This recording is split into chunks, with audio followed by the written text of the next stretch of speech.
নমস্কার, কেমন আছেন সবাই? আজ শুক্রবার, ঘড়িতে এখন দুপুর 12টা। এইমাত্র রান্নাবান্না কমপ্লিট হলো, দিয়ে এসে এইমাত্র বসেছি। এত গরম করেছে রান্নাবান্না করার পরে, তাই ফ্যান চালিয়ে বসে নিজেকে একটু বিশ্রাম করছি। আর আজকে সকাল থেকেই কিন্তু একটা ব্যস্ততা দিয়েই শুরু হয়েছে সকালটা।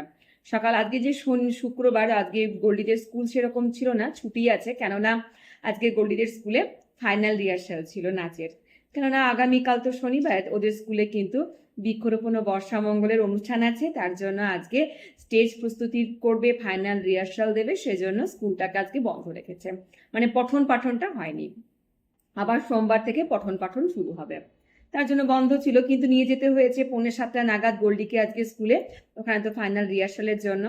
ওখান থেকে বাড়ি ফিরলাম, তখন বাজছে সকাল তখন 9টা। বাড়িতে এসে কোনো রকমের জলখাবারটা বানিয়ে সকলকে দিয়েছি, নিজে খানিকটা খেয়েছি। খেয়ে স্নান করে রান্না বান্না বসাতে প্রায় 11টা বেজে গেছে। আর এদিকে তো হাতেও বেশিক্ষণ সময় নেই, কেননা তো অলিকেও তাড়াতাড়ি খেতে দিতে হবে, অলির তো পরীক্ষা চলছে, আপনারা তো জানেনই। ও তো 12:30টার মধ্যে ভাত খাবে।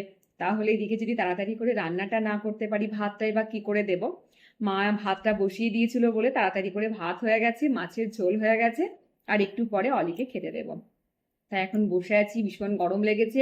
সকাল থেকে এত ছোটাছুটি করেছি, দিয়ে বসে আমার মা পাঠিয়েছিল মায়ের হাতে করা মিষ্টি, এই যে কাঁঠালের মিষ্টি, সেই কাঁঠালের মিষ্টিটাই এখন খাবো। ফ্যানের তলায় বসে নিজের শরীরকে ঠান্ডা করব, মায়ের হাতের বানানো কাঁঠালের মিষ্টি খেতে খেতে নিজেকে একটু রেস্ট নেব। তো চলো মায়ের হাতের বানানো এই কাঁঠালের মিষ্টিটাই খাই, খেতে খেতে একটু বিশ্রাম নিই।